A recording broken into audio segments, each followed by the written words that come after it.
Hi everyone. In this video, we are going to discuss about length of the short circuited stub and location of the stub in terms of reflection coefficient, or derive the relationship between length LT and position NLS of the stub in terms of reflection coefficient K. So we know that the expression for input impedance in terms of the reflection coefficient is given by or defined as Zs is equal to Z0 into 1 plus k into e power minus 2pl by 1 minus k into e power minus 2pl, where Zs is the input impedance, Z0 is the characteristic impedance, k is the reflection coefficient, L is the length of the transmission line, P is the propagation constant. For high frequency transmission lines, there is no attenuation constant, then the propagation constant becomes purely imaginary. And the reflection coefficient K is expressed in polar form representation. K is equal to magnitude of K into e power j pi, where pi is the angle of the reflection coefficient. Applying this condition, P is equal to j beta and K is equal to magnitude of K into e power j pi condition into this expression, we get the input impedance Zs is equal to Z0 into 1 plus K. K is the magnitude of K into e power j pi and e power minus 2pl. What is the P j beta? E power minus 2j beta L by 1 minus magnitude of K e power j pi into e power minus 2j beta L. These two exponential terms is written as e power j of pi minus 2 beta L. In the denominator also these two exponential terms is written as e power j of pi minus 2 beta L. As stub is connected in parallel, so it is better to use admittance. Stub is connected in parallel, it is better to use admittance. Ys is the reciprocal of the input admittance, that is Gs is equal to J into Bs, and where Gs is the input conductance, Bs is the input susceptance, and Y0 is the characteristic admittance, and Y0 is the reciprocal of the characteristic impedance, that is equal G0 plus JB0, where G0 is the characteristic conductance, B0 is the characteristic susceptance. Therefore, Ys is equal to 1 by Zs. Zs is the input impedance.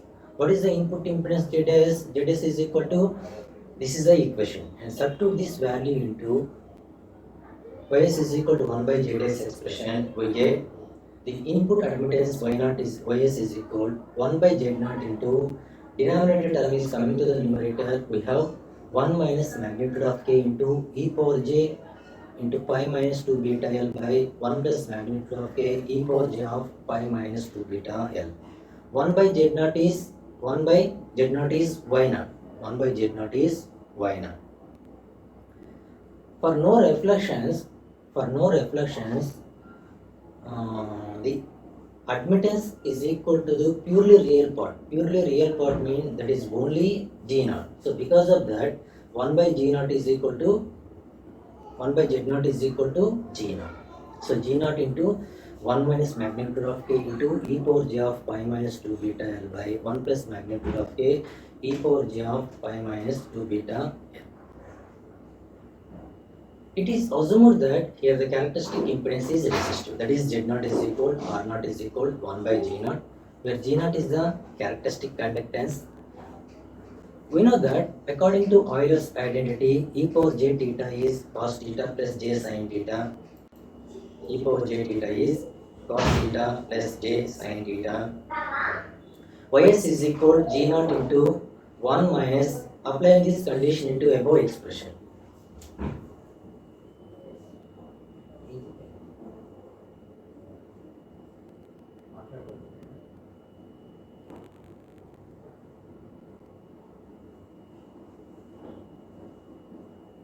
So therefore, Ys is equal to G0 into 1 minus magnitude of K. In the above expression, using Euler's identity, e power j theta is cos theta plus j sin theta. Using that expression, e power j of pi minus 2 beta L is cos of pi minus 2 beta L plus j sin of pi minus 2 beta L. At the same time, the denominator is also applying using Euler identity. So after that, let pi minus 2 beta L is equal to pi dash. Therefore, ys is equal to g naught into 1 minus magnitude of k cos pi dash minus j magnitude of k sin pi dash by 1 plus magnitude of k cos pi dash plus j magnitude of k sin pi dash. Further, consider magnitude of k cos pi dash is considered as is assuming capital A, and magnitude of k sin pi dash is assuming capital B. So therefore, ys is equal g naught into 1 minus a minus jb by 1 plus a plus jb. So that is equal, arranging the real part and imaginary part separately, g naught into 1 minus a minus jb by 1 plus a plus jb. So using rationalization or multiplying numerator and denominator by 1 plus a minus jb, we get this is the expression after multiplying numerator and denominator by 1 plus a minus jb. Multiplying numerator terms and the denominator terms, we get ys is equal to g naught into 1 minus a into 1 plus a minus jb into 1 plus a minus jb into 1 minus a plus jb whole square by denominator term is a plus b into a minus b, that is a square minus b square, 1 plus a square minus jb whole square. So that is equal, here 1 minus a into 1 minus 1 plus a, 1 square minus a square, and this term and this term take the common minus jb, 1 plus a plus 1 minus a, and j square value is minus 1 plus into minus b square. So denominator applying a plus b whole square, 1 square plus a square plus 2a, j square value is minus 1 minus into minus plus b square. So that is equal 1 minus a square, here plus a and minus a is the cancel, minus 2j b minus b square by 1 plus a square to a plus b square. And putting capital A and capital B values. What are the capital A and capital B values? Capital A is equal to magnitude of a cos pi dash, and capital B is magnitude of a sin pi dash. And substitute capital A and capital B values into here in this expression. We get ys is equal to g naught into 1 minus magnitude of k cos pi dash whole square minus 2j magnitude of k sin pi dash minus magnitude of k sin pi dash whole square by 1 plus magnitude of k cos pi dash whole square plus 2 into magnitude of k cos pi dash plus magnitude of k sin pi dash whole square. So that is equal,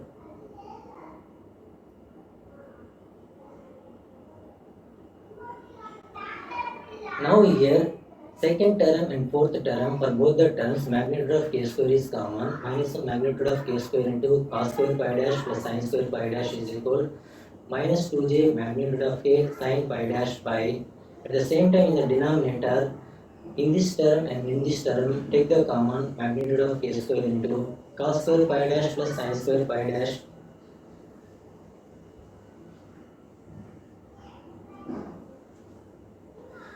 So but cos square pi dash sin square pi dash value is 1. So therefore ys is equal to g naught into 1 minus magnitude of k square minus 2j magnitude of k sin pi dash by 1 plus magnitude of k square plus 2 magnitude of k cos pi dash.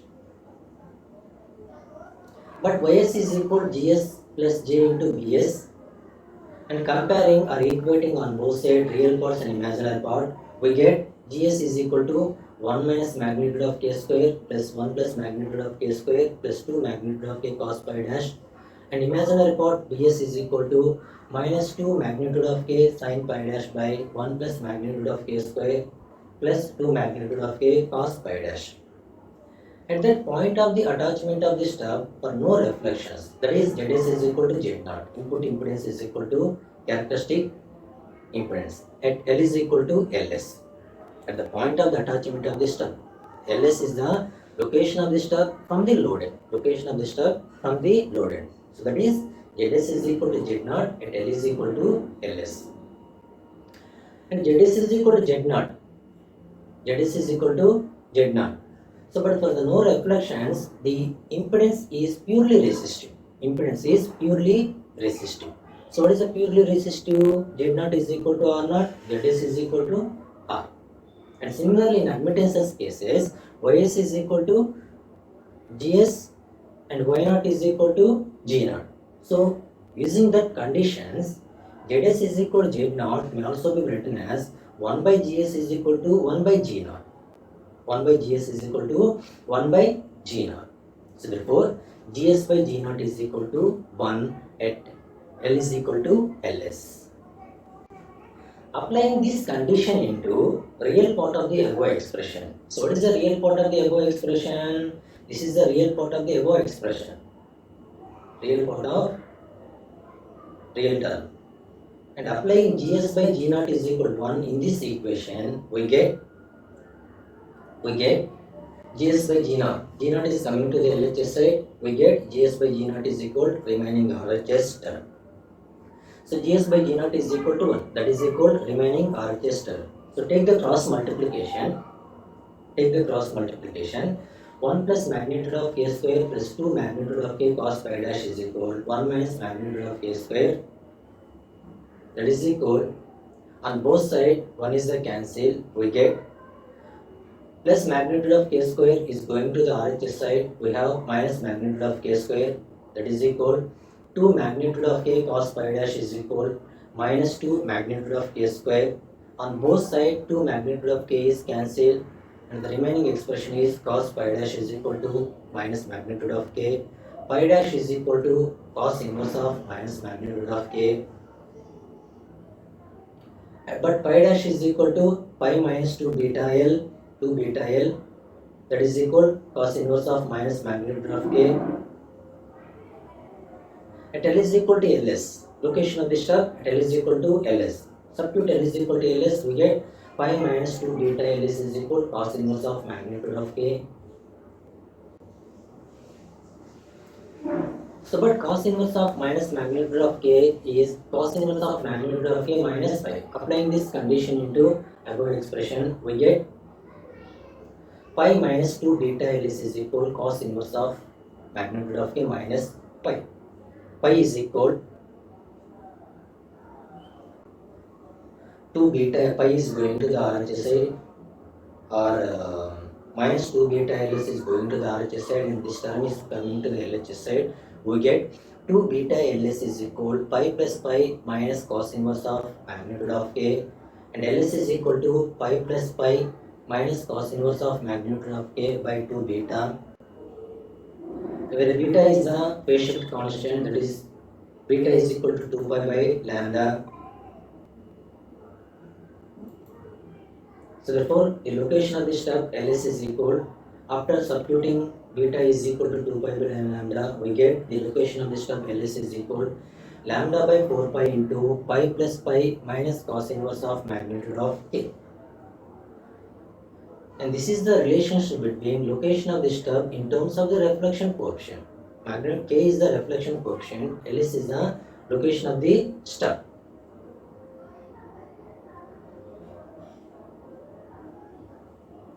And similarly derive the length of the short circuited stub in terms of the reflection coefficient and imaginary part of the expression.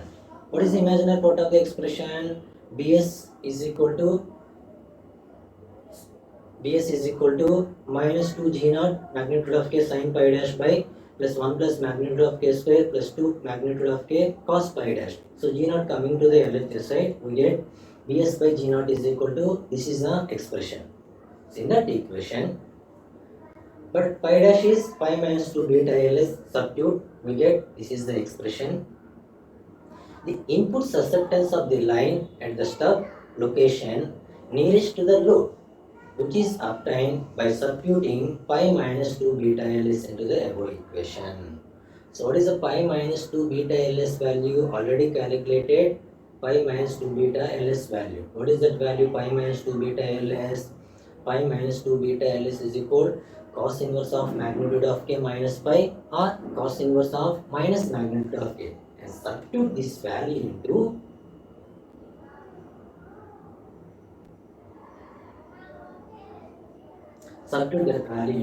here.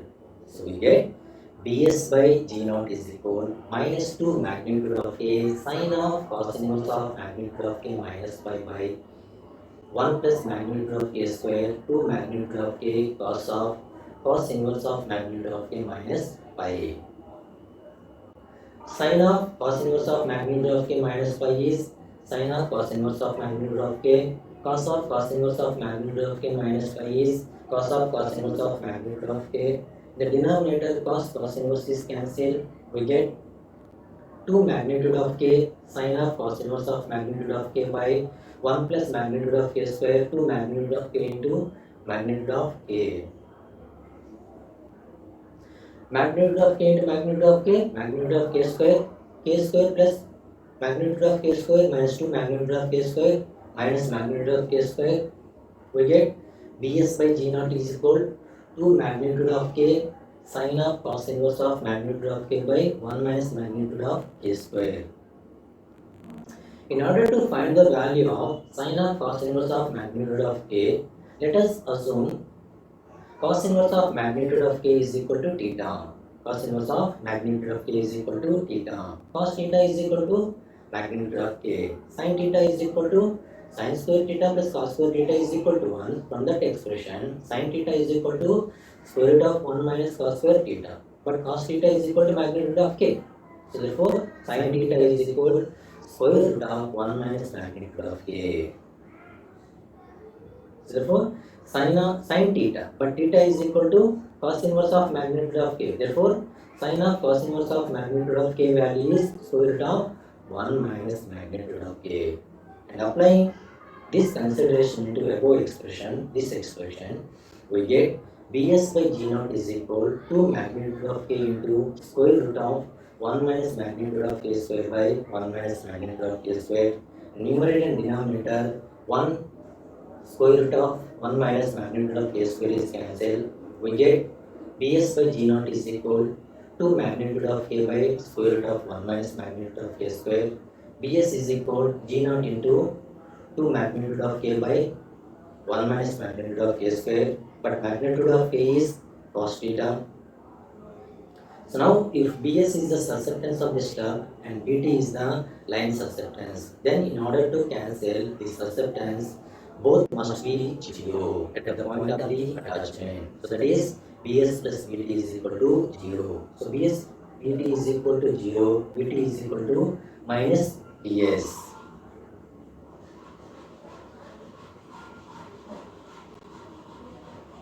Substitute Bs value into here, we get Bt is equal minus G naught into 2 magnitude of K by square root of 1 minus magnitude of K square. But the susceptance of the short circuited stub is Bt is equal to minus G naught called beta LT, where L suffix T is the length of the short circuited stub. And substitute Bt value into above expression, we get minus G naught called beta LT is equal minus G naught to magnitude of K by square root of 1 minus magnitude of K square. On both sides, minus G naught is cancelled. We get cot beta LT is equal to magnitude of K by square root of 1 minus magnitude of K square. So tan beta LT is equal to 1 by cot beta LT. Therefore, in terms of tan beta LT is equal to square root of 1 minus magnitude of K square by 2 magnitude of KT. Beta LT is equal to tan inverse of Rh and LT is equal to 1 by beta into tan inverse of square root of 1 minus magnitude of K square by 2 magnitude of K, where beta is the phase shift constant. Substitute beta is equal to 2 pi by lambda into this expression. We get the location of the stub, length of the short circuited stub LT is equal lambda by 2 pi into tan inverse of square root of 1 minus magnitude of K square by 2 magnitude of K. So this is the relationship between length of the short circuited stub in terms of the reflection coefficient. So this is the concept. Location of the stub and length of the short circuited stub derivation in terms of reflection coefficient A.